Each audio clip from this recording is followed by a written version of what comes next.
In the grips of the war in Afghanistan, this is the story of Observation Post Rock, a 30-foot mound of earth in Helmand Province that served as a strategic lookout position. But it also harbored dark secrets, steeped in local legends and cursed by an ancient, malevolent presence.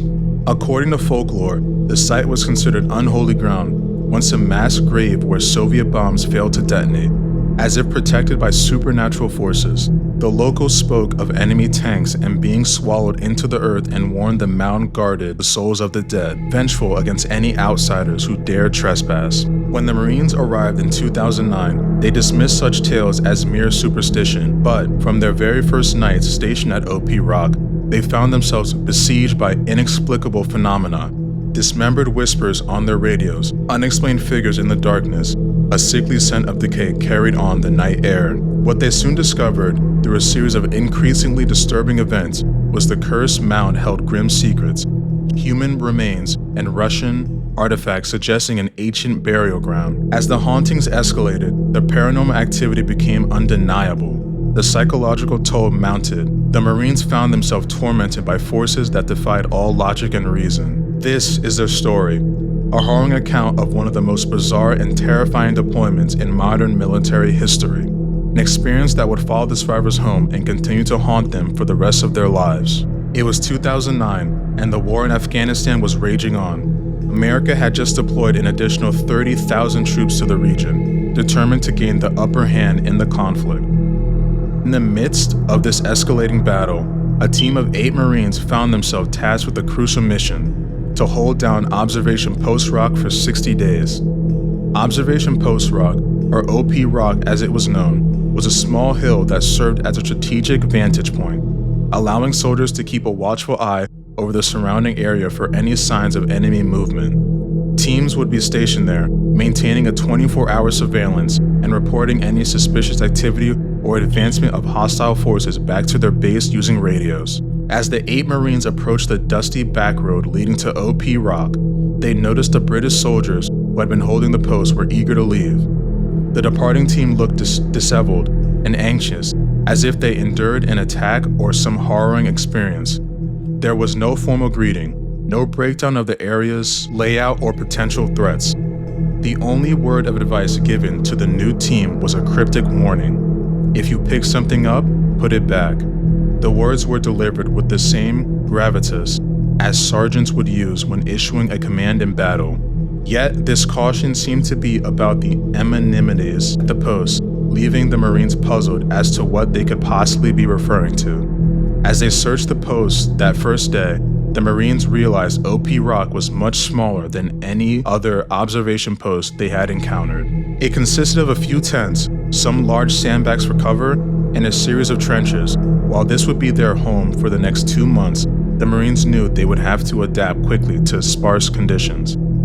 Observation posts were often prime targets of enemy fire, so it was crucial that whoever was stationed there had the ability to take cover and protect themselves. Trenches were meant to provide some of that protection, but the Marines quickly realized they were not deep enough. When standing normally, their heads would peer over the top of the trenches, leaving them visible and vulnerable to any incoming fire. If they were going to make OP Rock work, the trenches would have to be deeper. Without hesitation, the Marines got to work, digging deeper into the earth, determined to fortify their position and prepare for the challenges that lay ahead.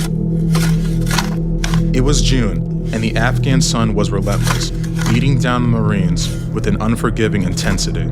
At first, they thought the heat might be playing tricks on their minds when they heard a crack as their shovels dug into the earth. Through the soft dirt, they could tell they hit something solid and fragile. One of the lance corporals reached down to investigate, his fingers wrapping around a smooth, rounded object that felt cool to the touch, a stark contrast to the blistering heat that surrounded them. But when he pulled it from the ground, the Marines looked on in horror. It was a perfectly intact human femur.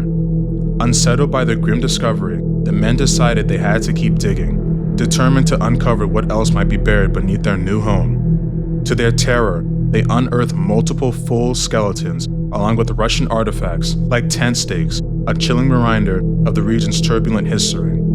According to the reports from the New York Times, These skeletal remains were not just from the Russian soldiers who had occupied the area in the 1990s. No, some were potentially centuries old, hinting at a far more ancient and sinister past. What the Marines didn't know was that OP Rock had history, a history that even the locals were hesitant to discuss, as if the mere mention of it could summon some dark force. According to local legends, the outpost had once been a burial site before the 1940s, after which it became a fort. Whispers spoke of the 40 communist police officers being executed on the rock in 1980, their souls forever trapped within the cursed grounds. The area was considered holy by the locals, a place where even a Soviet bomb had hit but failed to detonate, as if some unseen force intervened. They would share stories of enemy tanks being swallowed whole by Earth, a testament to the vengeful spirit that guarded the site, unkind to any invaders who dared to trespass. Perhaps this was the departing British soldiers had meant by their cryptic warning: if you pick something up, put it back. But it was too late for the Marines. They had already disturbed the ancient resting place, and whatever they had awakened made itself known immediately. On the first night, as Corporal Lena prepared for the overnight watch, a solitary vigil where one Marine would stay awake to monitor the area while the others slept, he heard the radio start to glitch, a crackle, followed by what Lena described as a whisper, not in any recognizable language, but at times it almost sounded Russian, as if the voices of the long dead were trying to communicate from beyond the veil. The radios were the Marines' only lifeline to their base, their sole means of communication to alert headquarters if any threats were headed their way, or if they found themselves under ambush. Maintaining the radios in perfect working condition was crucial, which is why Corporal Lena grew increasingly unsettled when they began emitting strange noises that first night. He tried removing everything, removing the batteries and rebooting the systems, but the eerie crackles and whispers persisted, almost as if they were being transmitted from some otherworldly source. Lena even tried contacting the base to inquire if they were sending out or receiving any unusual signals, but they confirmed that all was quiet on their end. Throughout that long, uneasy night, the haunting sounds continued, an ominous prelude to the terrors that awaited. 2 weeks later, it was Lance Corporal Hoyt's turn to stand watch, a solemn duty where the safety of the entire group rested squarely on his shoulders. As he kept vigil over the vast, open expanse of the Afghan desert, 7 of his fellow Marines slumbered behind him, their lives entrusted to his watchful eye. Suddenly, Hoyt felt a prickling sensation, as if unseen eyes were scrutinizing his every move.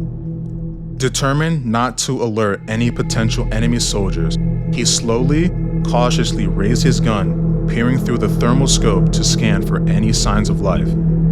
According to the report, it was at that moment that the other Marines were jolted awake by a blood-curdling scream, but it didn't come from Hoyt. They jumped to their feet, adrenaline surging, expecting an ambush, but all they found was a shaken Hoyt and their barking dog, Ugly Betty. Hoyt had seen something out in the desert, the figure of a man running behind a bush about 200 meters away. The scream, a chilling sound that still echoed in their minds, had come from that direction.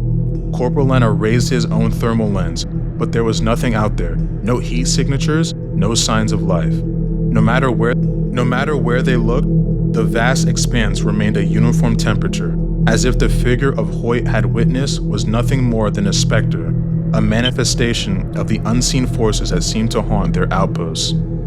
After determining that the mysterious figure Hoyt had witnessed no longer posed an immediate threat, the Marines decided to search for tracks the following day, hoping to uncover clues about what the man had come from and where he had vanished to. However, when daylight broke, there was no trace that anyone had ever been there, no boot prints, no bullet casings, nothing to indicate the presence of the spectral figure. The men meticulously scoured the perimeter, desperate to ensure their outpost was secure, but there was no indication that anyone had breached their defenses. The Marines were shaken by this inexplicable occurrence, but they still clung to the belief that there was a rational explanation, processing every strange event through the lens of a hidden enemy threat lurking in the mountains, ready to strike. Ghosts and paranormal forces were the furthest thing from their battle-hardened minds. However, one of their youngest Marines, Lance Corporal Zolnik, began to question that unwavering skepticism during his own night watch. He vividly recalled the warmth of that particular evening, the desert air still clinging to the day's heat despite the late hour. That's why the sudden pocket of cold that enveloped him was so jarring, causing him to shiver violently as the temperatures plummeted. Zolnik had heard the other men complain about similar temperature fluctuations, but what followed chilled him to the bone. Soft whispers, barely audible at first, seemed to emanate from behind him, the distinct murmurs occasionally punctuated by faint utterances that sounded hauntingly Russian. Worse than the paranormal implications, Zolnik feared that he was losing his grip on reality, his mind succumbing to the relentless stress of combat. Before he could dwell too long on the possibility of his own mental unraveling, the sound of footsteps above him, like someone running across the wooden slats of their shack, jolted him to alertness. He raced up to investigate, desperate to ensure it wasn't a Taliban infiltrator. But when he reached the source of the commotion, there was no one there. Determined to prove to himself that his senses hadn't betrayed him, Zolnik raised his thermal lens, scanning the vast openness for any signs of life. And there, clear as day, was a heat signature. A man standing before him, fists clenched and raised defensively. Zolnik's heart pounded in his chest, but before he could react, he lowered the lens to get a better look, and the figure had vanished, leaving him alone in the inky blackness. The experience left Zolnik so deeply disturbed that he requested an immediate transfer, convinced that the unrelenting stress of combat had finally taken its toll on his psyche, and his explanation would have been plausible had he been the only one experiencing these otherworldly phenomena. But he wasn't. The hauntings only grew more intense after his departure. Corporal Lena found himself at the center of one chilling encounter while on patrol one night. Ugly Betty, their trusty canine companion, began barking furiously at something in the distance, her frenzied snarts echoing across the desert expanse. Lena raised his binoculars faintly, making out the outline of what appeared to be a human figure. Immediately on high alert, he lowered the binoculars to get a better look, but the figure had vanished. Perplexed but undeterred, Lena trained his binoculars back on the spot where the figure had been, and there it was again, now a mere 100 meters away, staring directly at him with an unsettling intensity. Terror gripped him, and he ripped the binoculars away from his face, but when he looked again, the figure was gone, swallowed by the vast darkness. As Lena grappled with what he had witnessed, he felt a similar double tap on his back, the signature move of Sergeant Green, their commanding officer, trying to get his attention. Lena whirled around, ready to report the strange sighting, but there was no one behind him. And when he turned his gaze back to the endless expanse before him, even with the aid of his binoculars, there was nothing, not a single trace of the haunting apparition that had momentarily materialized before his eyes. After that chilling night, the unspoken veil of denial was lifted, and the Marines slowly began confiding in one another about the inexplicable phenomena they had all been experiencing. It started with Lena, but soon every man on the team confessed to witnessing events that defied rational explanation, a shared burden of terror that they had been weighing on their minds. But at that point, they were nearing the end of their 60-day deployment at OP Rock, with just one more night to endure before they could finally leave the cursed outpost behind. As the sun set on that final evening, the Marines felt a sense of relief, knowing that whatever horrors the night might bring, they would be free of this place come morning. Perhaps they had grown complacent, expecting the usual unsettling radio static and dismembered whispers, but nothing could have prepared them for the onslaught that followed. Without warning, their radios went dead, severing their lifeline to the base and leaving them isolated and vulnerable. And then, the enemy fire rained down on them, a relentless barrage from every direction. Corporal Lena later recounted that the gunfire sounded as if it was coming from within their own trenches, the deafening blast echoing mere inches from their heads.